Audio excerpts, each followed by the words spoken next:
Hi boys and girls, it's Mrs. Mack here with our second reading of Drought.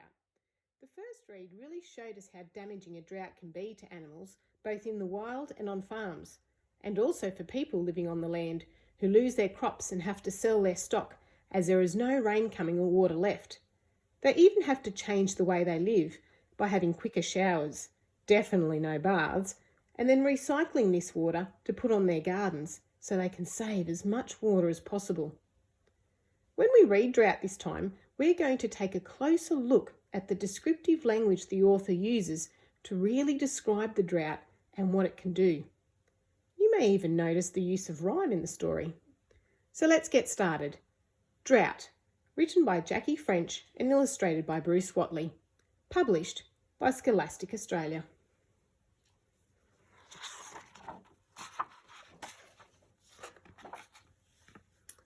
I remember a green lawn that we all played cricket on. I remember when it rained.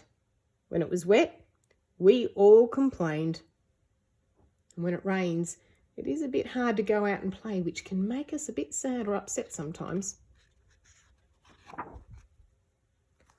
I remember when rain stopped, when day by day the water dropped.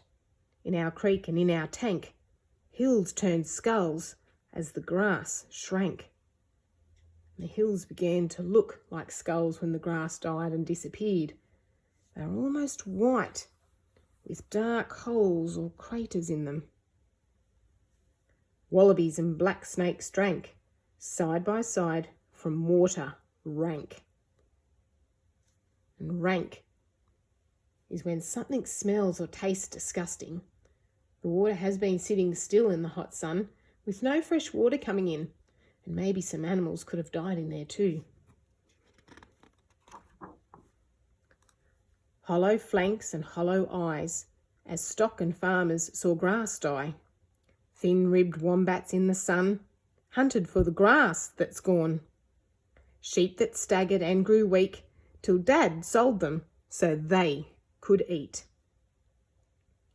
And the hollow flanks are the sides of the sheep's body which are sinking in.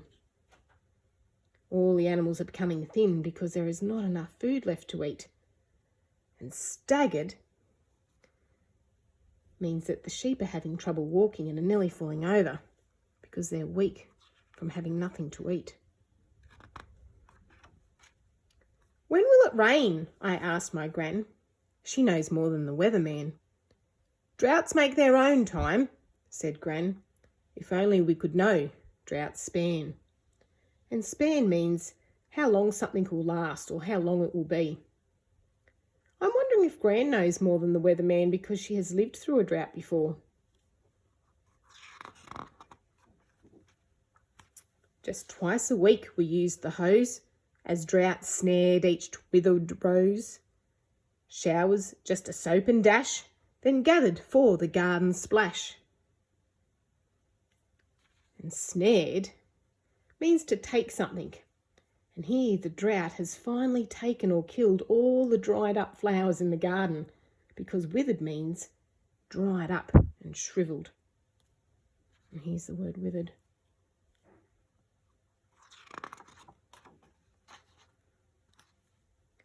All across a sun-bleached land, drought spread its withered, deadly hand.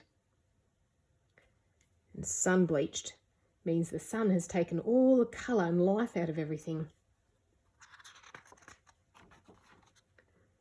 So dry the hot-baked rocks could cry, no cloud to flower the blue-soaked sky.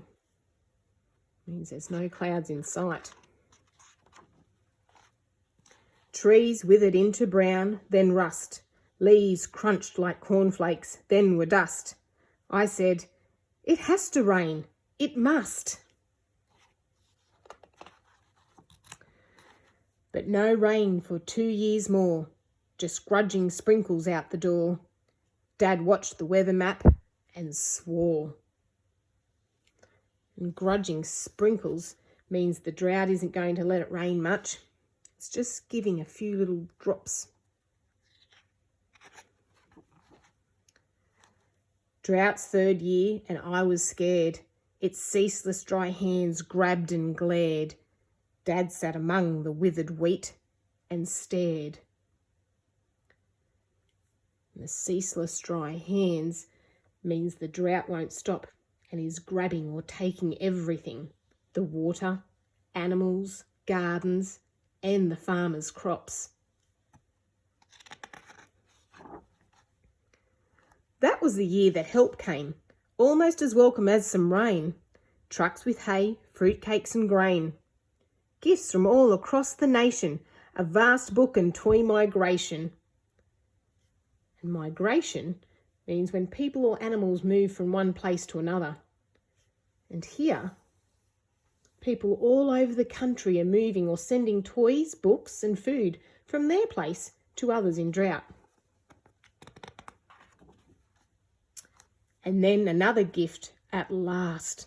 Purple castles fierce and vast, air a sodden, grey-filled blast.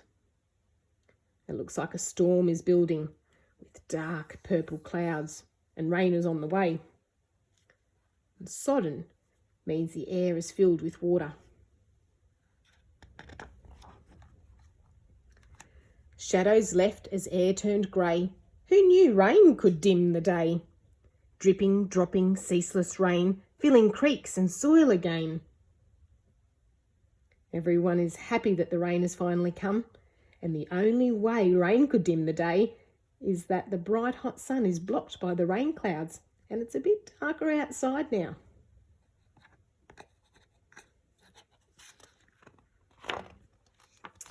Overnight, bare soil grew green, more grass than I had ever dreamed. Tonight we'll dance in mud and laugh. Sounds like they're going to celebrate the rain coming. And then, at last, I'll have a bath. I think she can finally have a bath now as a special treat and use a little bit more water because the rain has come and filled up the tanks and creeks. But we still need to remember water is very precious and important for life, and we can't waste it. And that's the end of the story.